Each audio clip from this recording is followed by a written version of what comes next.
o que é o dízimo. Quando é que começou o dízimo? O dízimo não é uma iniciativa do ser humano. De quem é a iniciativa do dízimo? De Deus. Qual é o percurso que os dízimos e as ofertas, que estão de mãos dadas, seguem? A fidelidade no dízimo tem como resultado previsto ampliar as bênçãos materiais, isto é claro, e reforçar o nosso relacionamento com Deus. Bom dia a todos, bom sábado. Os que estão presentes e os que estão presentes não fisicamente, mas através dos meios digitais. Tivemos esta semana uma lição que nos trouxe mais algumas informações e que recapitulou ideias a respeito de um sistema que é ímpar, o sistema financeiro que a nossa Igreja adotou.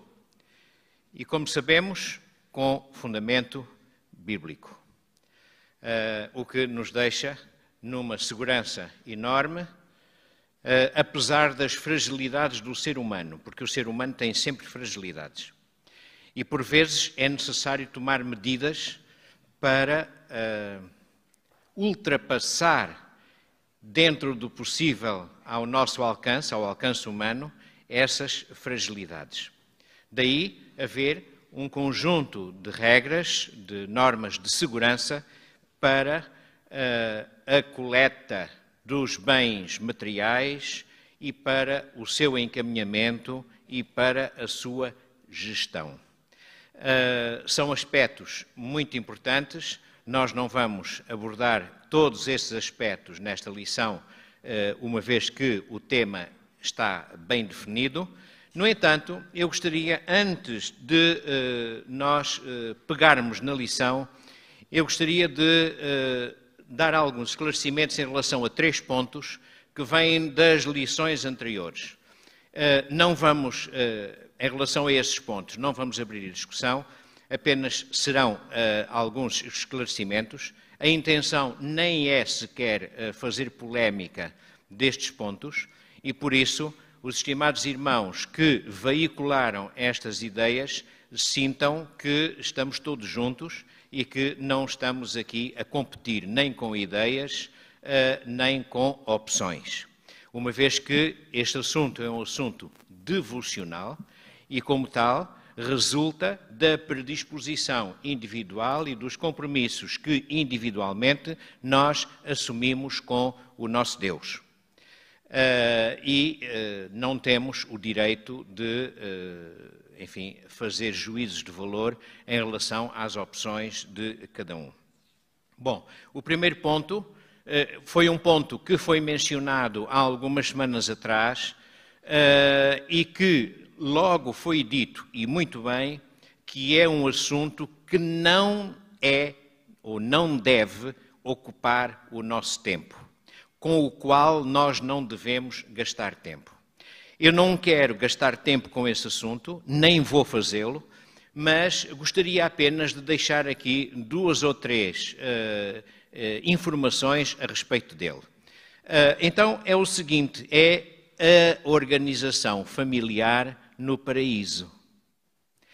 Nós sabemos que há cristãos que defendem posições muito radicais, quer num sentido, quer no outro, em relação a este assunto. Isso foi aqui dito e muito bem. E também foi dito que não devemos gastar tempo com este assunto.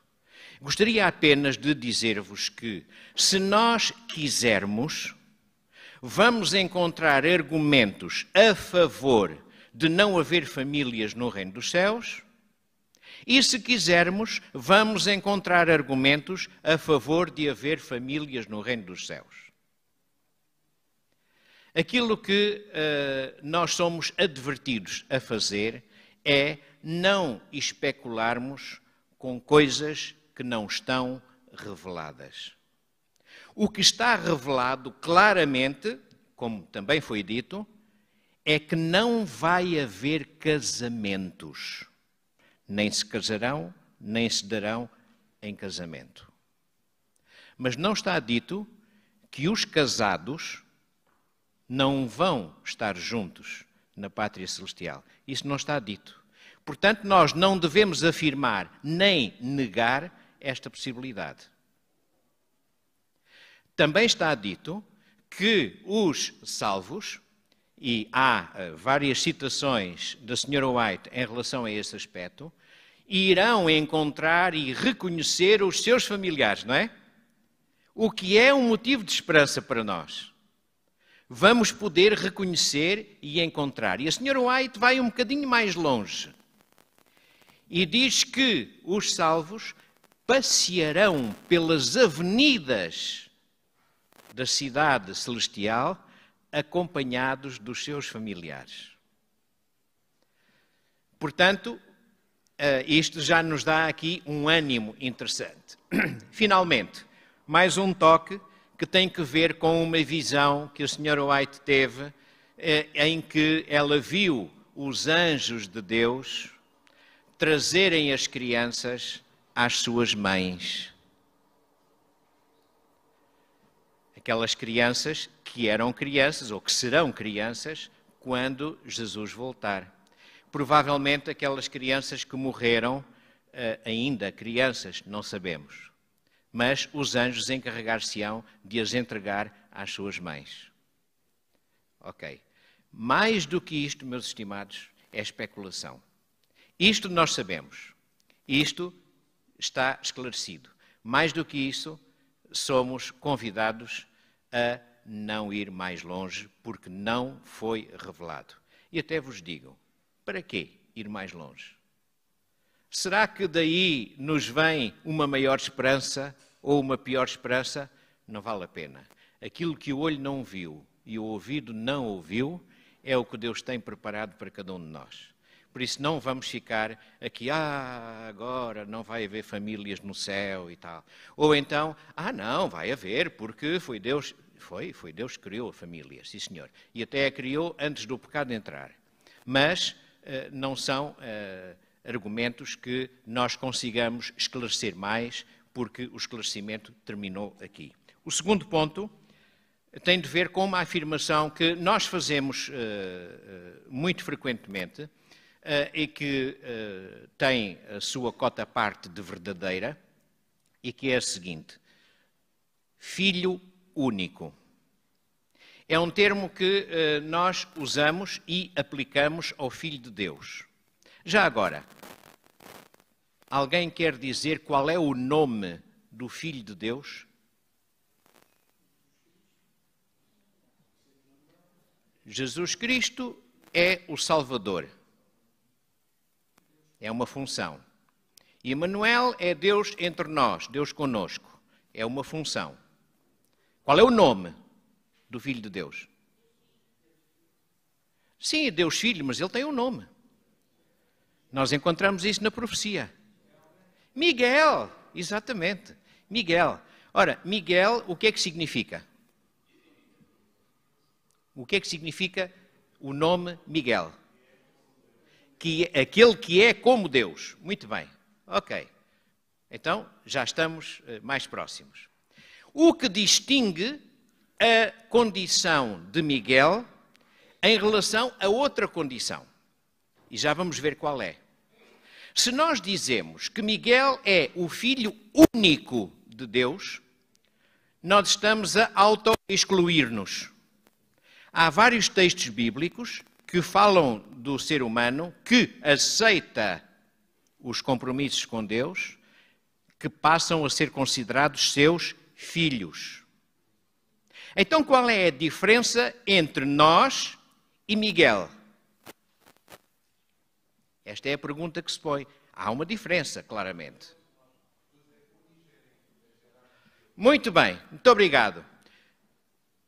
Miguel é o filho unigênito, não é o único filho, é o unigênito, ou seja, o único que foi gerado por Deus. Não perguntem como, não sabemos, também não vale a pena especularmos.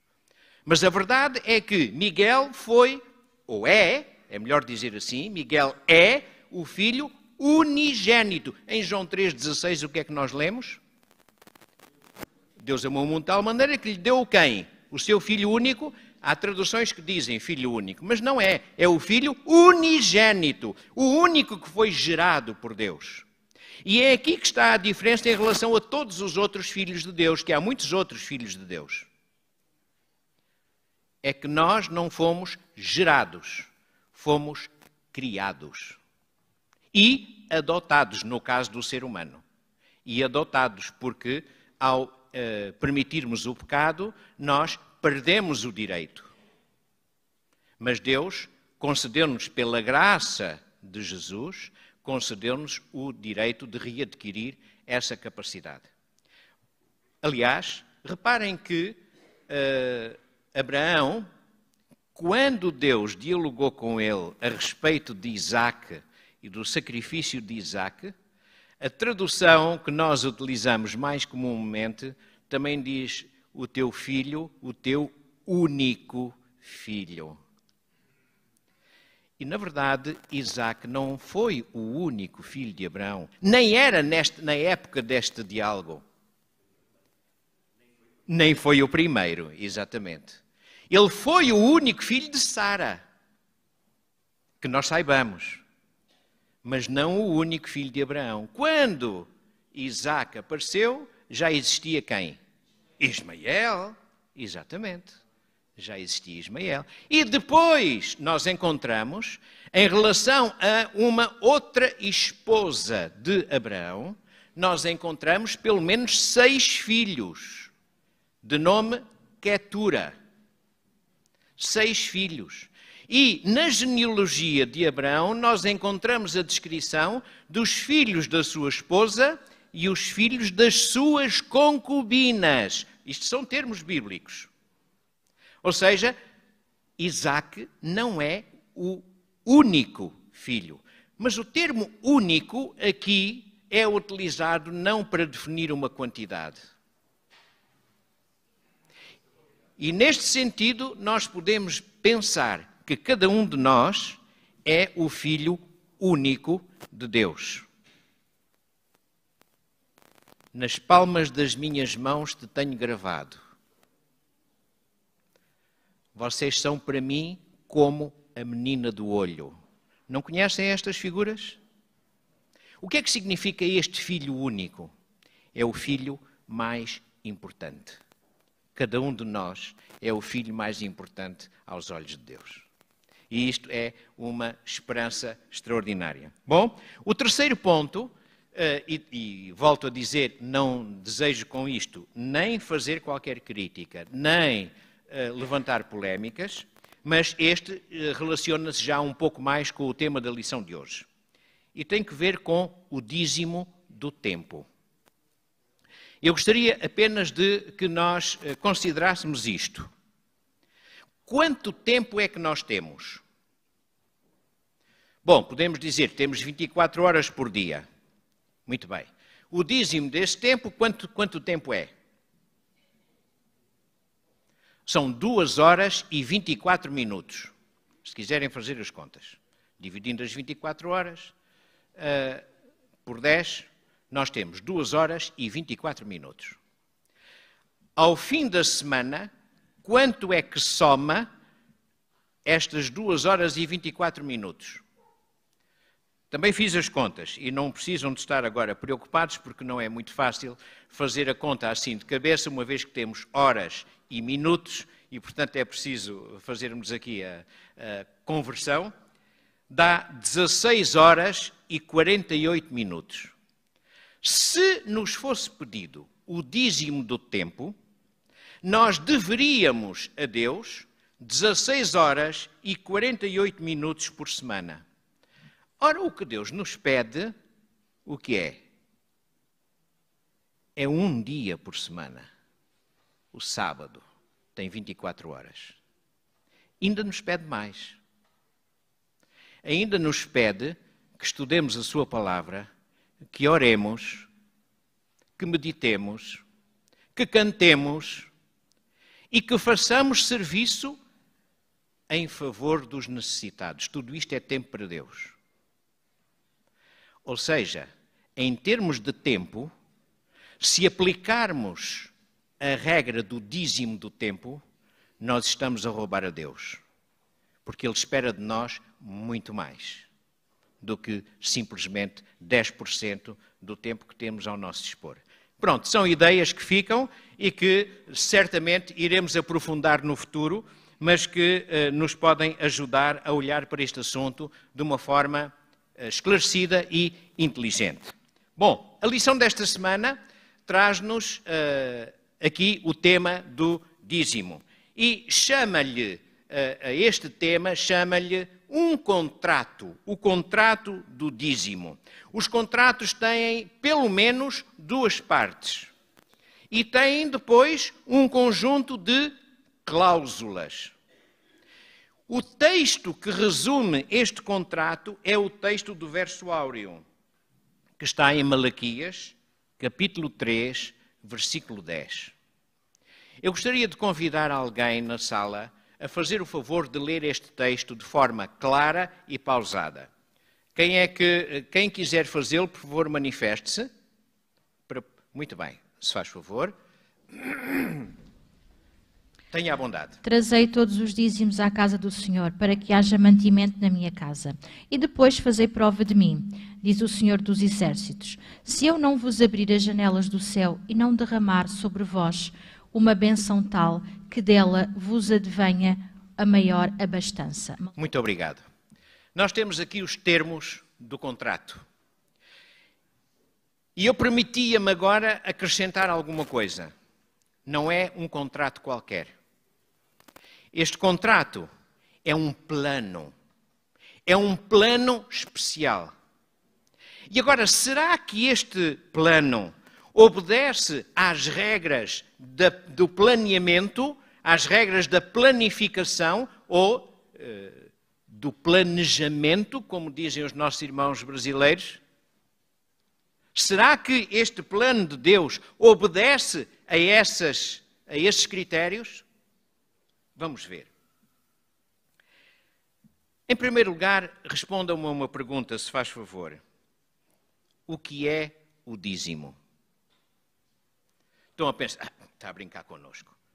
Mas digam-me, se faz favor, o que é o dízimo? Se quiserem definir o dízimo ou explicar o dízimo a alguém que não conheça a palavra de Deus ou a alguma criança, o que é o dízimo?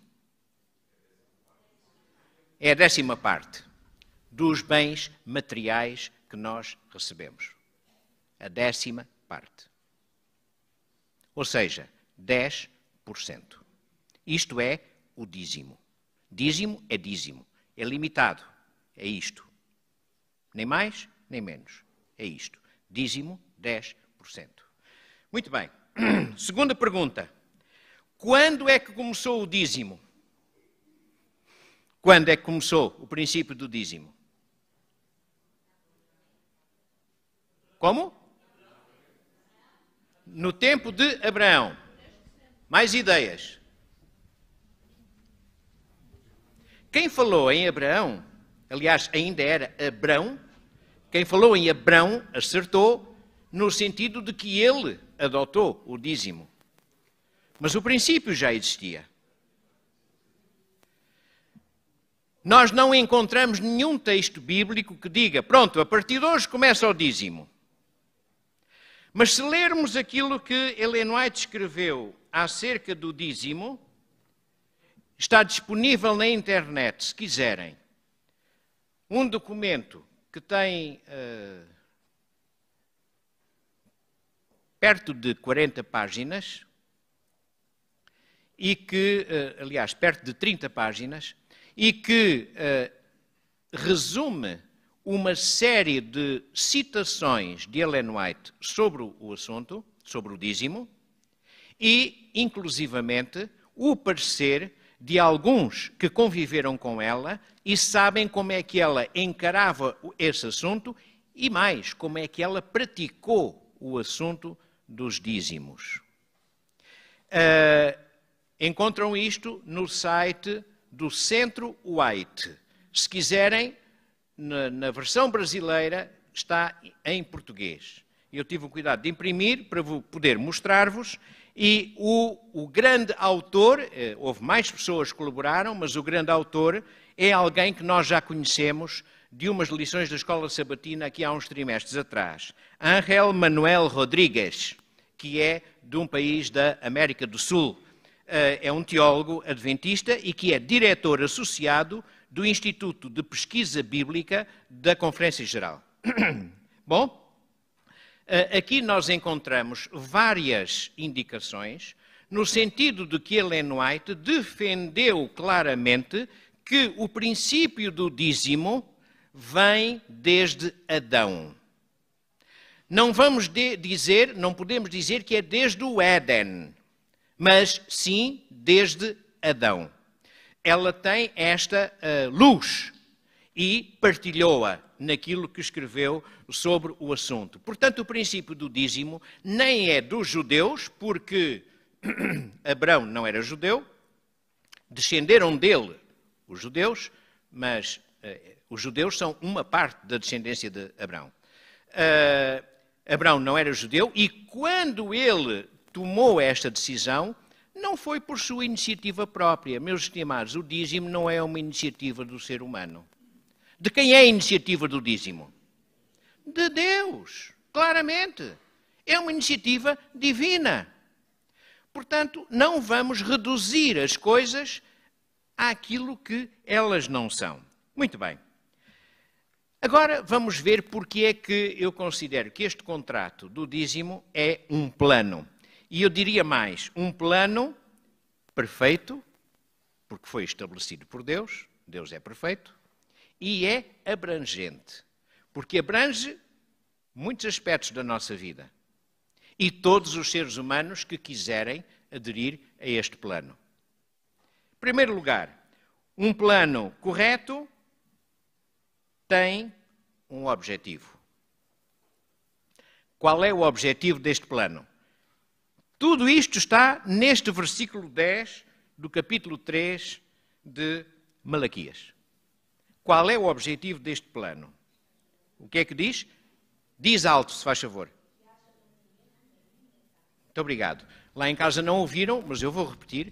Que haja mantimento na minha casa. Então agora nós temos de fazer aqui duas perguntas.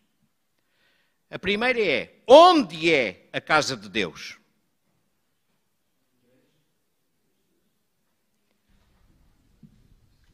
A resposta é séria e é muito profunda. Tem um alcance muito grande. Nós dizemos logo e bem, como disse o Paulo, é a igreja. Sim, são as paredes da casa de Deus. O templo. Como? Toda a obra. Portanto, os aspectos evangelísticos da igreja. Já estamos a abrir as portas. Muito bem. Mais. O que é que cada um de nós é? Como? Diz bem alto, se faz favor. O templo do Espírito Santo. Ou seja, cada um de nós também é a igreja. E por isso é que somos apelados a cuidar do nosso corpo, porque ele é o templo do Espírito Santo. Não é nosso, é de Deus. Bom, então já vimos que o conceito de igreja é um conceito largo. E temos de ter algum cuidado na forma como nós o interpretamos para não incorrermos no risco de usar os dízimos para nosso proveito. Cada uma destas vertentes tem uma aplicação específica. O que o texto diz é que o dízimo é para ser gasto no sustento da obra, no sustento da vida da igreja. E aqueles que trabalham nesse sentido deverão receber o seu salário, não é trabalho gratuito, deverão receber o seu salário e deverão devolver o dízimo. Ou seja, eles, entre aspas, são pagos pelo dízimo, mas também devem o dízimo. E esse dízimo, na dispensação israelita, como é que era? Vamos lá. Quem eram os que trabalhavam na obra do templo? Os levitas. Muito bem, os membros da tribo de Levi. Sim, senhor. E eles tinham direito a receber um salário e depois gastá-lo com os seus familiares, para o sustento da sua família. Está tudo escrito nos textos que leram esta semana. Mas depois, aos levitas, era pedido um dízimo. Qual era o destino desse dízimo? A quem é que eles entregavam o dízimo? Eles entregavam-no ao sacerdote. E era para o sustento dos sacerdotes. Portanto, quando nós falamos do dízimo, cuidado.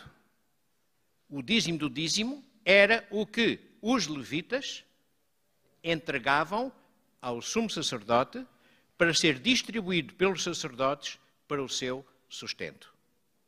A dispensação atual não tem este modelo. E, portanto, a distribuição dos dízimos é para corresponder ao salário de todos os obreiros da palavra, pastores, ministros de culto, etc., não para os colportores. Portanto, pastores, ministros de culto, professores de Bíblia. A senhora White fala sobre isto tudo e enumera estes destinos. E para a evangelização, para a pregação da palavra. Ok? Não vamos acrescentar mais coisas nem retirar, porque estas são as que estão reveladas. Mas se lerem este documento, vão perceber que o âmbito do dízimo pode ir mais longe ainda, mas em situações muito especiais, muito excepcionais. Bom, então já sabemos onde é a casa de Deus. E também já respondemos a outra pergunta, que era como é que nós podemos dar mantimento à casa de Deus. Isto já está respondido. Vem principalmente na parte de terça-feira, como se aperceberam, ao estudar a lição desta semana. Bom, como qualquer plano, para além de um objetivo, há uma meta. Qual é a meta deste plano? Qual é a meta? 10% dos nossos proventos. É claro, 10%. A meta é que nós tenhamos a fidelidade de pegar em 10% dos nossos lucros e entregá-lo na casa de Deus. Muito bem, faça favor. Muito bom dia, igreja. Eu queria referir também que devemos ter cuidado que como é que vamos fazer essa divisão do dízimo. Porque tenho conhecimento de alguns anos, irmãos nossos que dividiam o dízimo, portanto tem que ser o ilíquido. Dividiam o dízimo, retiravam as despesas, retiravam a renda da casa,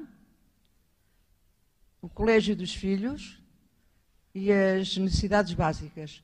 E depois o que se bujava é que retiravam o dízimo. Não é isso que se pretende. Muito obrigado pela sua chamada de atenção. Nós já lá vamos, minha estimada. Okay. Já lá vamos. Obrigada. Mas esse é um assunto tão importante e que carece de uma reunião só para esse efeito. Exatamente. Não temos tempo hoje, na revisão da lição, para esmiuçar tanto, mas ainda lá vamos. Okay. Muito obrigado. Obrigada. Muito obrigado. Bom, então, já há mais uma intervenção. Faz favor. Mais outra. Depois, a seguir ao irmão Filipe, a irmã Sónia. Ok. A irmã Sónia e depois o irmão Filipe.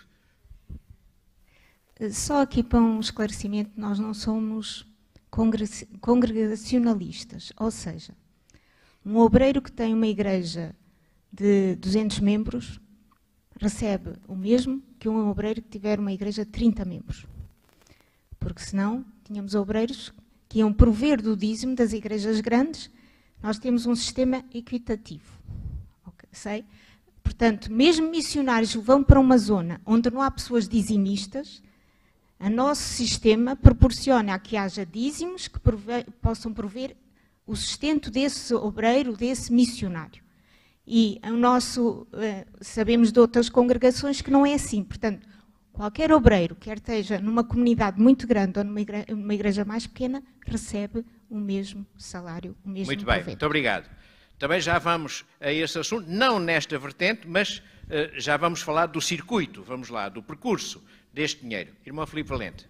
Não, isto é só apenas um complemento ao que disse a nossa irmã. Nós tivemos a oportunidade de estar num país africano como missionários durante 6 anos. E isso permitiu ver coisas e testemunhos que não lembram a ninguém se nós quisermos pensar assim. Então, os irmãos lá não tinham um rendimento regular igual. E a grande maioria, se não a totalidade, vivia da agricultura. E então, como é que eles faziam?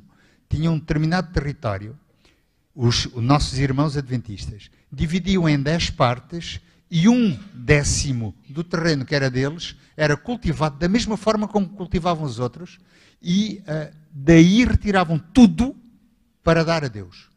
Não estavam a ver se era mais do que o resto, se era menos, não interessa. Este pedaço é de Deus, mas Deus cuida dos outros também.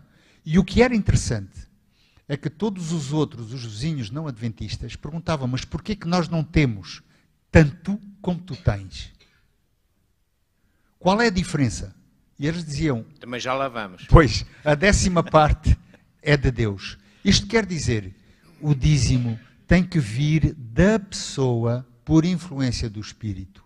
E quando nós pensamos desta forma, vemos o dízimo de uma forma completamente diferente do que aquela que vê apenas cifrões. Quando vemos apenas cifrões, continuamos a ser exatamente como qualquer um, porque é isso que alimenta a grande maioria da população do mundo. E os cifrões são uma invenção humana. Ora bem, a pergunta que se põe agora é aquela que a irmã Fernanda fez. Então, e os dízimos são calculados sobre o quê? Nós temos aqui situações diversas.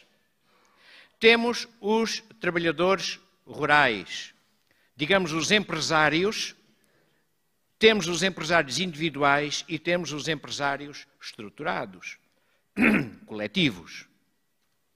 E depois temos os assalariados. E, portanto, os cálculos devem respeitar que o dízimo seja calculado em função daquilo que é o rendimento real daquelas pessoas, descontando as despesas obrigatórias. Por exemplo, um agricultor, é o exemplo mais simples, vai semear um campo, gastou 500 euros em semente e depois ganhou 10.000 euros depois de ter cultivado o seu campo. O dízimo deve descontar aquilo que ele foi obrigado a gastar para que pudesse desenvolver a sua atividade. E isto aplica-se também aos assalariados. Não é aquilo que comem, não é aquilo que pagam da escolaridade dos filhos, nem pensar. Porque isso são necessidades importantes do orçamento familiar, mas não são obrigatórios para que o membro da família ganhe o seu sustento. Fazem parte das bênçãos que Deus concede pelo facto de a pessoa ser fiel. E então vai ter condições para isso e eventualmente para mais. Portanto, o cálculo do dízimo deve ser levado em conta desta forma. Depois, a outra questão que se levanta, e isto fica para uma reunião só sobre esse assunto, é, então e os impostos? Devemos dar o dízimo antes ou depois de descontados os impostos? Eu não vou dar uma resposta. Porque a resposta para isso deve ser encontrada por cada um. De joelhos com Deus. Mas vou só dizer-vos o seguinte. E agora alargando para outros descontos, além dos impostos, como é o caso do desconto para a Segurança Social, o desconto para a reforma, devemos descontar isso do salário bruto ou não? Também não vou responder se devemos ou não. O que eu vos quero dizer é o seguinte: se calculamos o dízimo descontando os descontos para a Segurança Social e para a reforma, quando recebermos as ajudas da Segurança Social, seja na doença, seja no desemprego, e quando recebemos o salário, se é que lhe podemos chamar, a mensalidade da reforma, nós devemos continuar a dizimar. Se nós não descontamos estes valores e entregamos o dízimo de tudo isto, então não temos a obrigação de dizimar esse dinheiro quando nós o recebermos. Não sei se estão a ver o raciocínio, ok? Nós não podemos inventar regras e numa ocasião fazemos de uma maneira, noutra ocasião fazemos de outra, conforme nos convém e conforme os entusiasmos românticos da religiosidade. Calma. Aqui as coisas são claras e, portanto, nós devemos respeitá-las. Mas é, de facto, um assunto muito, muito importante. Agora, qual é o caminho que estas coisas seguem? Peço desculpa, irmã, faça favor. Eu vou dar o meu exemplo. Portanto, em primeiro lugar, eu penso que é um ato de fé. Em segundo, é um ato de amor. E terceiro, temos que compreender que estamos na igreja, é lógico, e que todas estas despesas disto tudo têm que ser pagos, que isto não há dinheiro que caia assim do céu. E também a questão é, Deus quer ver o que está dentro de nós, do nosso coração, e também quer nos abençoar. Porque através do dízimo, nós somos muito, muito abençoados em muitas áreas da nossa vida. Não é só não é financeira, é muitas áreas da nossa vida. E eu tenho o caso comigo, portanto, que eu vim de outra igreja, não é?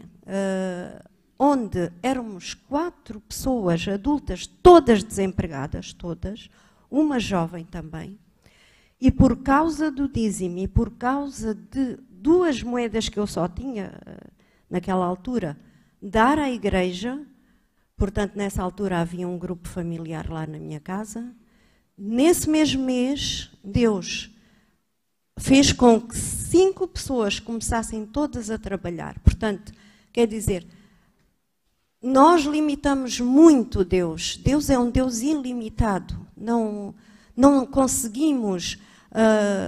eu nunca consegui... O cálculo, a calculadora de Deus é ilimitada.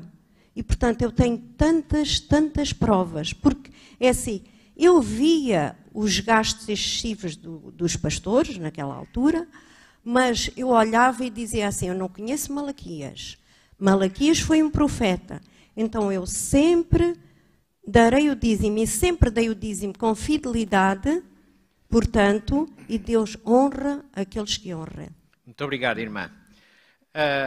Qual é o percurso que os dízimos e as ofertas, porque estão de mãos dadas, segue?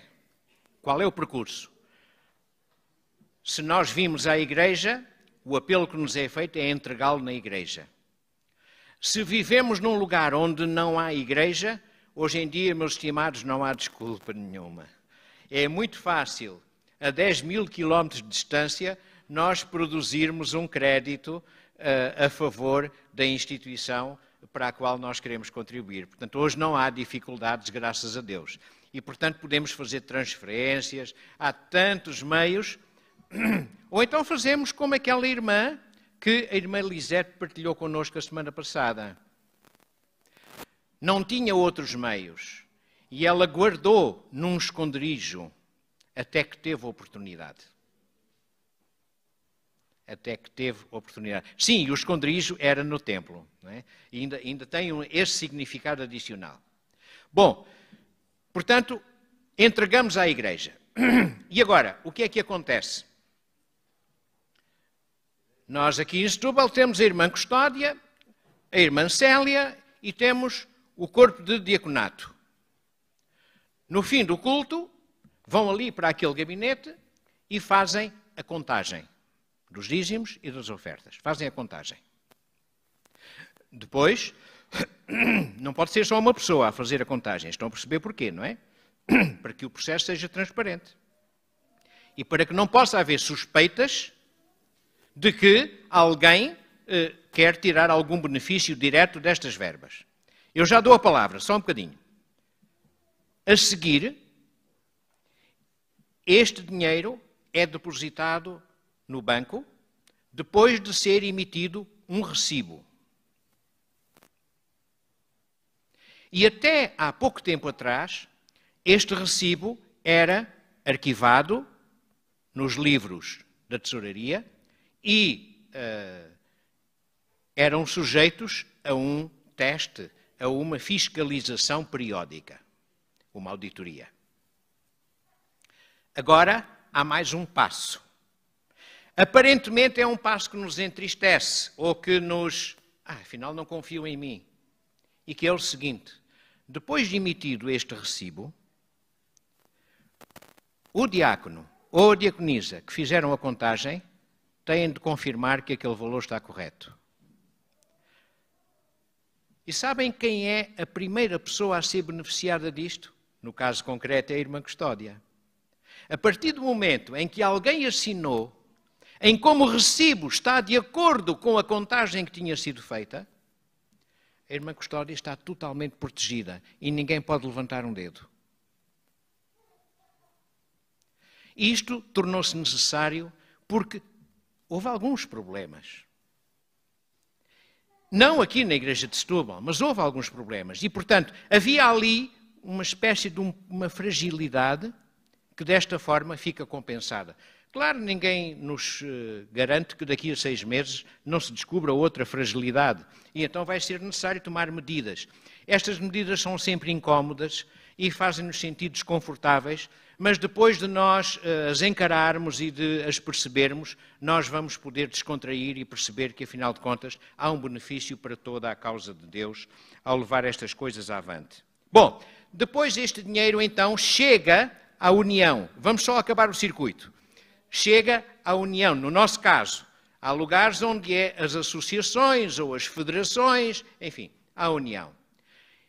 E é o tal bolo que a irmã Sónia referia há pouco, que é um bolo que é distribuído equitativamente por todos os obreiros.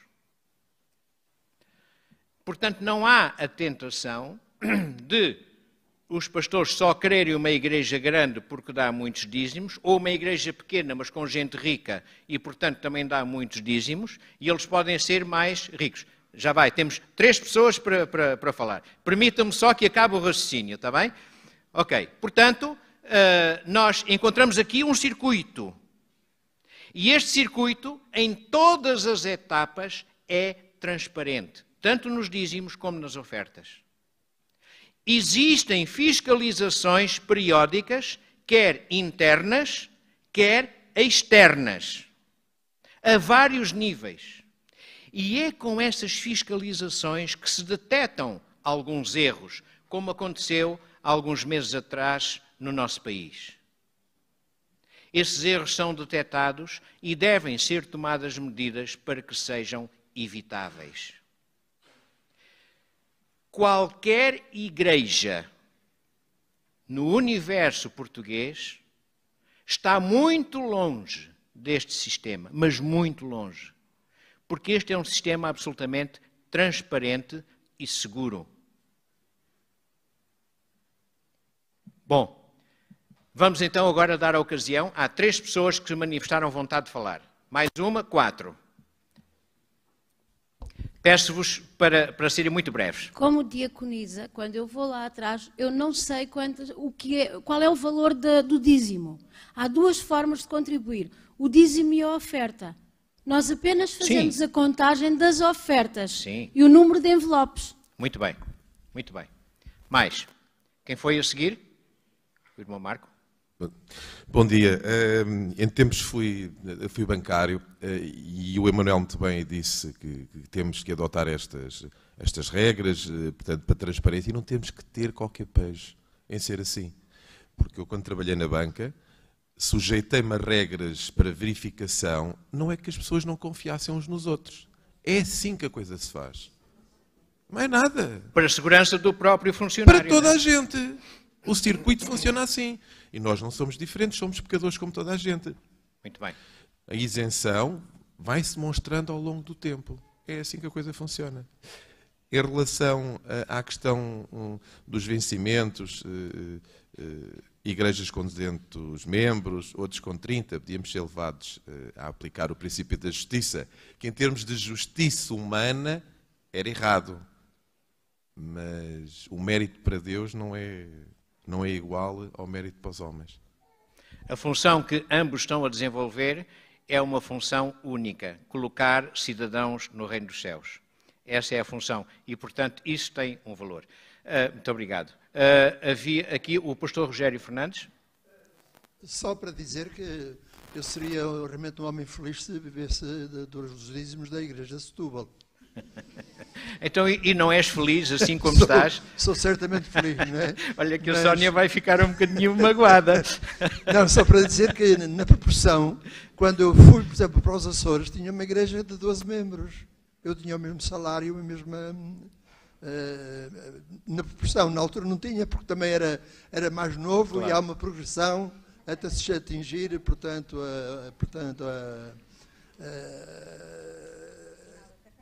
não ao final da carreira, portanto, a unção... A apresentação.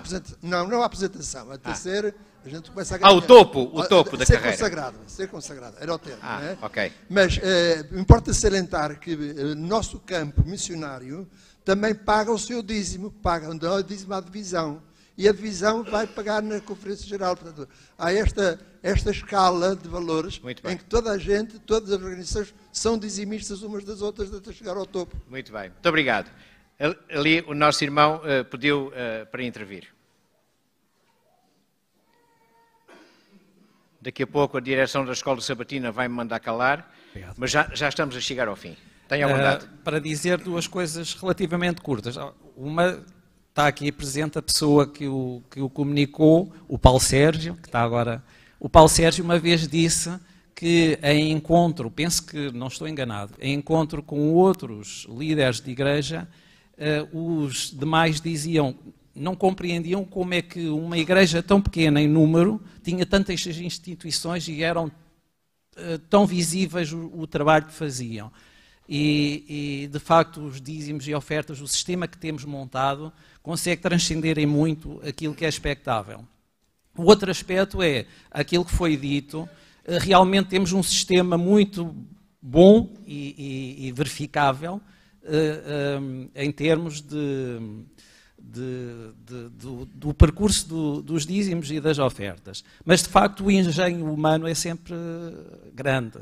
E muitas vezes somos surpreendidos até das pessoas que menos esperamos. De facto, é uma pena. Mas isso não nos desobriga das nossas obrigações que temos para com Deus, ainda que haja falhas. E temos o exemplo que se passou com Cristo e com Judas. É que tinha um Judas no meio e não quer dizer que Jesus não fosse conhecedor de tudo o que se estava a passar. Era conhecedor do que se estava a passar, dos desvios de Judas, do dinheiro, do mau uso que fazia. E, portanto, o facto de Deus saber e que haja pessoas, eventualmente, que fazem mau uso daquilo que não lhes pertence, de facto, isso não é escusa para nós, que somos dizimistas, a pensar, ou ofertantes, a pensar que já não confio porque alguém pode vir a desviar algum recurso que é de Deus. Não nos toca a nós fazer qualquer juízo e qualquer intervenção, a não ser que tenhamos mesmo conhecimento que acontece, mas isso não impede que tenha que fazer as minhas obrigações. Muito obrigado. Ou seja, sempre a nossa confiança está em Deus, o nosso negócio é com Deus. Se houver homens ou mulheres que o venham desvirtuar, problema deles. Problema deles, e é problema sério. Se nós formos fiéis, já lá vamos às consequências. Por favor, aí no professor Rogério. Dizer outra coisa que é, a salvaguarda de nós como pastores é que o dinheiro não passa pelos pastores. As ofertas, o recebimento das ofertas. Já lá vai o tempo, no início do meu ministério, recorda-me que havia gente, quando tinha um dízimo especial, gostava de o entregar ao pastor. Entregava ao pastor, que era para o pastor, pensavam que o pastor iria, enfim, analisar e ver esta irmã realmente deu uma boa oferta, ou um bom dízimo. E aconteceu que eu aceitava aquilo na altura, aceitava, e meti no bolso do casaco. E como acontece muitas vezes, nós temos a roupa de inverno e a roupa de verão, não é? E aquilo ficou escondido, o dízimo ficou escondido. Até que passaram 6 meses, não é? Vamos imaginar quando veio outra vez o frio ou o calor, não recordo agora, vamos a ver e o casaco, beijo do seu coisa. E então, entreguei na tesouraria e disse à irmã... O microfone, se faz favor. Entreguei na tesouraria e disse à irmã, fui eu que entreguei depois o recibo, e digo, olha, isto não torna a acontecer. Porque o dízimo é para ser entregue na tesouraria, na oferta, no saco da oferta, muito não bem. ao pastor. Muito mas bem. O pastor não lida com dinheiro, não é? O sistema está feito que...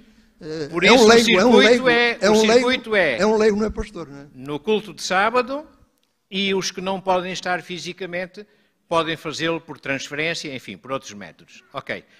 A irmã Sílvia levantou uma questão que é muito sensível e eu agradeço-lhe por ter levantado essa questão. Ninguém sabe quais são os dízimos dos irmãos. Ninguém sabe. Apenas a tesoureira. E, como tesoureira, ou a equipa da tesouraria, e como equipa da tesouraria, estão obrigadas a total e absoluto sigilo acerca dessa informação. Portanto, não fiquem preocupados. Se dão 5 euros de dízimo ou 5.000 euros de dízimo, isso não é divulgado. Não pode ser divulgado. É uma das regras fundamentais. Ok? Pronto. Penso que está esclarecida a questão e agradeço à irmã Sílvia por ter levantado. Ok, bom, mas nós temos de chegar ao fim e estamos a aproximar-nos da hora. Como qualquer plano bem construído, este também tem uma estratégia. Qual é a estratégia deste plano? Está lá no versículo de Malaquias 3:10. Qual é a estratégia? Já li uma frase curta que diz qual é a estratégia. Fazei prova de mim. Ou seja, Deus está a pedir-nos uma coisa e ainda está a dizer-nos por cima. Agora experimentem. Experimentem. A estratégia é, realmente, como os irmãos já disseram, é uma questão de fé, é uma questão de gratidão, é uma questão de devoção, é uma questão de relação com Deus. Mas é também fazer prova. Exatamente. É fazer prova da misericórdia de Deus, do amor de Deus, da sua graça. Fazei prova de mim. Quais são os resultados previstos? Qualquer plano tem resultados previstos, não é verdade? Quais são os resultados previstos? Diz lá no mesmo versículo. Para que vos advenha o quê? Maior abastança. Reparem bem no termo. Maior abastança. E se formos a Deuteronômio, capítulo 14, versículo 23, também vem na lição, nós podemos ver um dos resultados previstos. Para que aprendas a temer o Senhor teu Deus por todos os dias. Ou seja, a fidelidade no dízimo tem como resultado previsto ampliar as bênçãos materiais, isto é claro, e reforçar o nosso relacionamento com Deus. São 2 aspectos muito importantes e que estão de mãos dadas. Os dízimos são eles próprios já resultado das bênçãos que Deus nos dá. E quando nós aderimos a este projeto, a este plano, nós vamos ampliar, vamos ver ampliadas estas bênçãos que Deus nos dá através do seu amor para com todos nós. Bom, os planos também têm pontos fracos e pontos fortes. Será que este plano tem algum ponto fraco? Este plano não tem pontos fracos. O plano é perfeito. Já vamos à tua... Tu tens razão no que estás a dizer, mas não é um ponto fraco. É algo ainda mais sério do que o ponto fraco. O plano foi escrito por Deus e Deus é perfeito. Nós podemos ler isso em vários lugares na Bíblia. Deus é perfeito. Logo, este plano é perfeito, não tem pontos fracos. Então, quais são os pontos fortes deste plano? Bom, isto é a parte de quarta-feira. Em 1 de Reis 17, 9 a 16, e depois podemos acrescentar Deuteronômio 7, 9, 1 de Coríntios 1, 9. Nós encontramos que o ponto forte é que Deus é fiel. Este é o ponto forte deste plano. Deus é fiel. Ele é que estabeleceu este plano, Ele faz promessas e assume um compromisso. E nós sabemos que Deus cumpre os compromissos que assume. Sempre. Sempre. É o ponto forte deste plano. Bom, e agora vamos fazer a vontade ao irmão Marco. Em todos os planos também há ameaças. Agora, qual é a ameaça ao sucesso deste plano? Meu estimado, tens toda a razão. A ameaça ao sucesso deste plano é a forma como cada um de nós o vive. Ou seja, a ameaça é a nossa infidelidade. Nós podemos pôr em causa este plano se não formos fiéis ou se desvirtuarmos as intenções deste plano. Essa é a grande ameaça. Pastor Rogério Fernandes, faz favor, nós estamos mesmo a terminar. Só para dizer rapidamente que na Bíblia há duas coisas que são santas ao Senhor. E nós estamos aqui hoje, uma parte de nós estamos aqui porque hoje entendemos que este dia é santo. E das duas coisas que são santas ao Senhor é o sábado e é o dízimo, que é santo ao Senhor. Amém. Muito bem. O irmão Marco Modesto. Quanto ao desvirtuar, tem a ver com a forma como nós entregamos o dízimo a Deus. Até há uns anos atrás, eu penso que continua a ser feito na mesma. Quem trabalhava para a obra de Deus não tinha oportunidade de ser testado na questão do dízimo, porque lhe era retirado. Não era o obreiro que entregava o dízimo a Deus. E nessa questão, a pessoa passa a vida toda sem ter a noção do que é devolver um dízimo a Deus.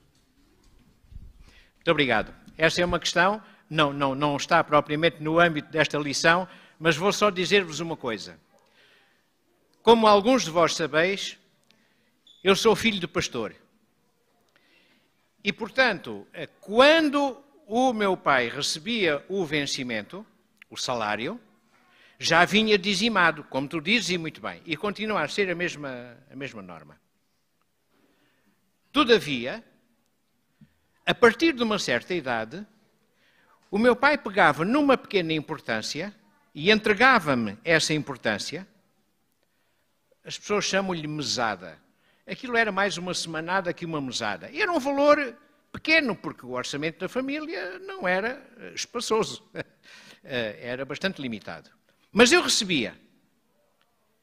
E imediatamente eu aprendi a dizimar aquilo que eu recebia. E entregava esse dízimo e também as ofertas. Ora,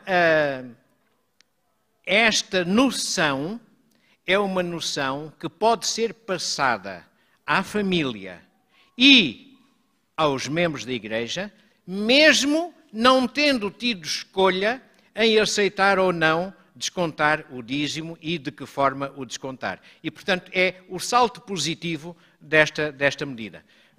Mas é realmente um assunto a ponderar.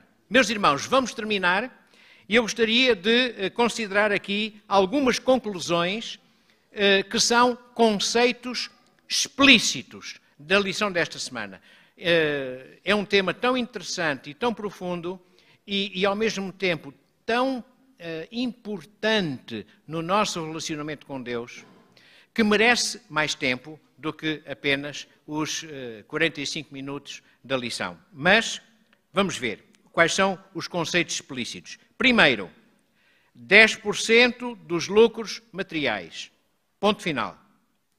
Segundo, entregue à Igreja de acordo com todas as normas de segurança, para quem dá e para quem recebe. Terceiro, santo ao Senhor. Não pode ser encaminhado para outros fins, por muito nobres que eles sejam. É santo, ou seja, é sagrado. Tem um objetivo concreto, conforme nós já vimos. Quarto ponto, é para sustento dos pregadores. Todos os pregadores, não só os pastores. A seguir, os pregadores também devem entregar o dízimo, tal como os levitas faziam. A seguir, é anterior à lei cerimonial. O dízimo é resultado de bênçãos e o dízimo abre a porta para mais bênçãos. Que seja esta a experiência de todos nós. Fiéis e desfrutar, saborear as bênçãos que Deus tem para cada um de nós.